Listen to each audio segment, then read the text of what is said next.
On peut t'enfermer, t'emprisonner physiquement, mais mentalement, tu as encore la possibilité puisque tu crées avec tes pensées.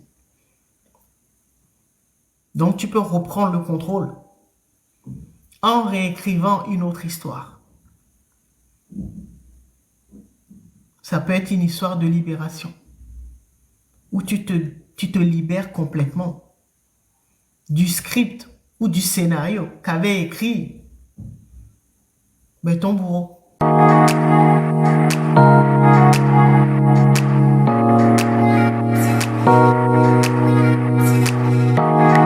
Si vous avez compris,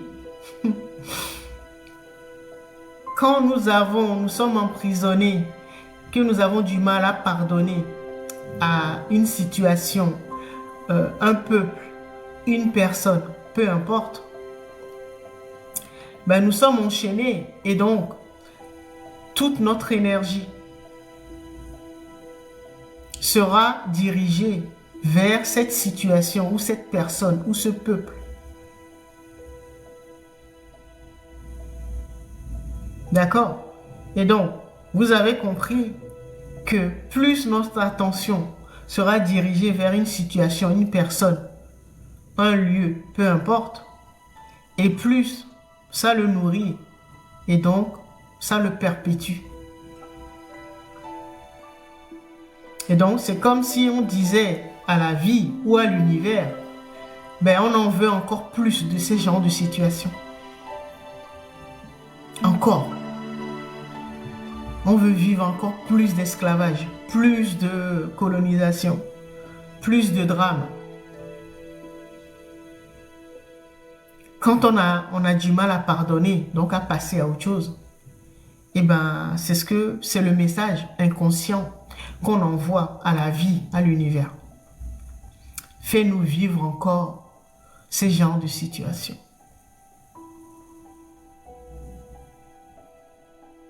L'attention est un outil de création. D'accord? Donc, plus on porte notre attention sur quelque chose, on dit à la vie, sans le dire ou inconsciemment, on dit à l'univers, on en veut encore plus de cette situation.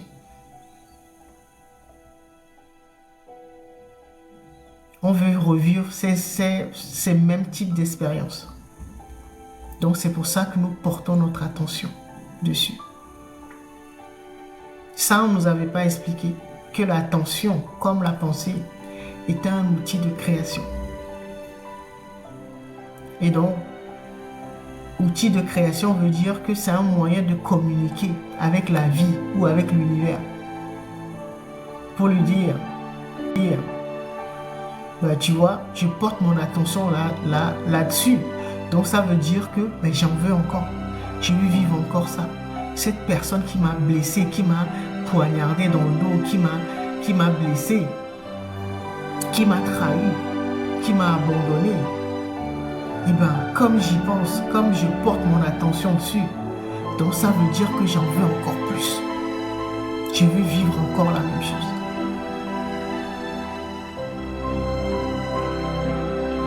Ça veut dire que quand tu pardonnes pas, inconsciemment, c'est ce que tu demandes à la vie. Parce que quand tu pardonnes pas, tu te libères pas de l'emprise qu'exerçait la personne ou le peuple qui vous a blessé ou qui vous a fait du mal. Donc quand tu pardonnes pas, tu es attaché à l'histoire que vous avez vécue avec la personne ou le bourreau, la personne qui vous a blessé. Donc vous êtes enchaîné par la même histoire en fait.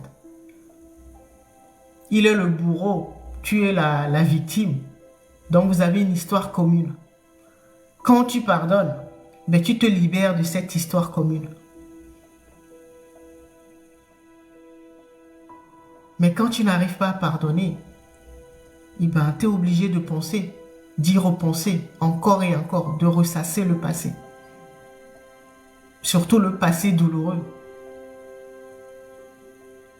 Et sans s'en rendre compte. Et merci au maître du destin. Sans s'en rendre compte, on ne savait pas que l'attention était un outil de création. Et donc, on créait la situation, justement, qui nous a brisé, qui nous fait mal. Donc, on le perpétue. Donc, vous avez compris la boucle temporelle ou la prison temporelle dans laquelle nous sommes enfermés. Depuis tout ce... C'est pour ça que l'histoire se répète, encore et encore.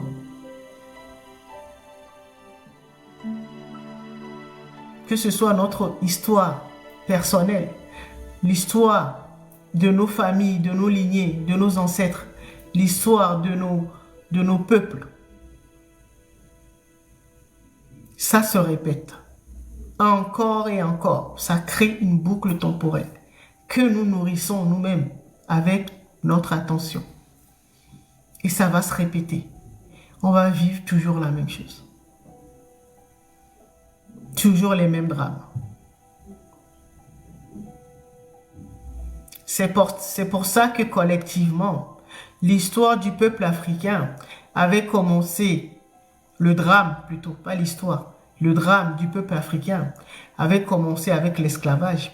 L'esclavage qui a changé de nom, qui est devenu la colonisation. Et ça continue. Mais c'est toujours une histoire de contrôle, de perte de liberté, de perte de souveraineté. Une histoire d'esclavage. Une histoire d'emprisonnement.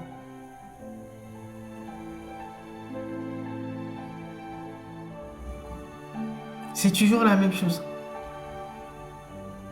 Où nous perdons l'initiative de notre histoire, c'est-à-dire de notre capacité à créer la vie que nous souhaitons.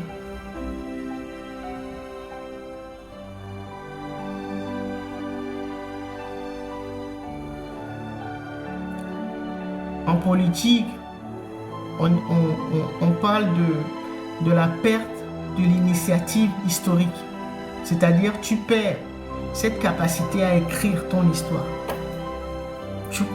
La capacité de reprendre le stylo pour écrire le scénario de sa vie. Quand tu perds ça, tu es emprisonné dans la matrice ou dans la psyché et le royaume psychique de quelqu'un d'autre. Donc, tu es soumis à un autre peuple.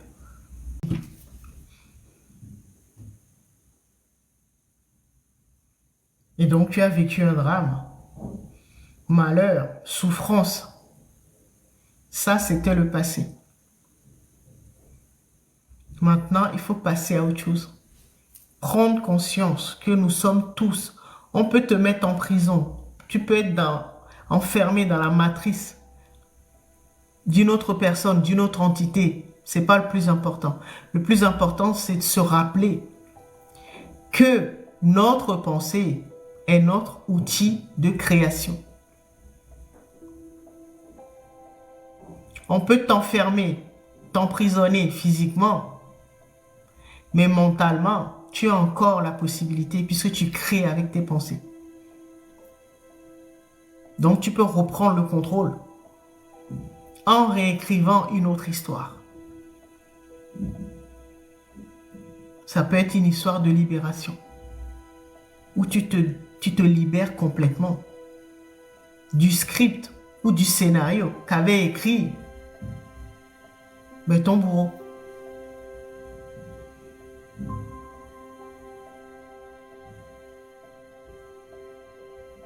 Tu peux le faire. C'est ce que le maître du destin nous dit.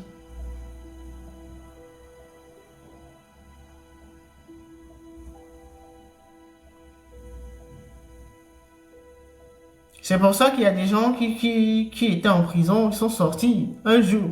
La veille, ils étaient en prison, le lendemain, ils sont sortis. Et 2 jours après, ils sont devenus présidents. Je schématise, hein, mais c'est un peu l'histoire de Mandela. Il y en a eu d'autres avant lui. Même quand tu es emprisonné physiquement, rappelle-toi que tu as le stylo qui écrit les scénarios. Donc tu peux reprendre le contrôle de ta vie par la reprise de tes pensées. Et surtout, là où tu diriges ton attention.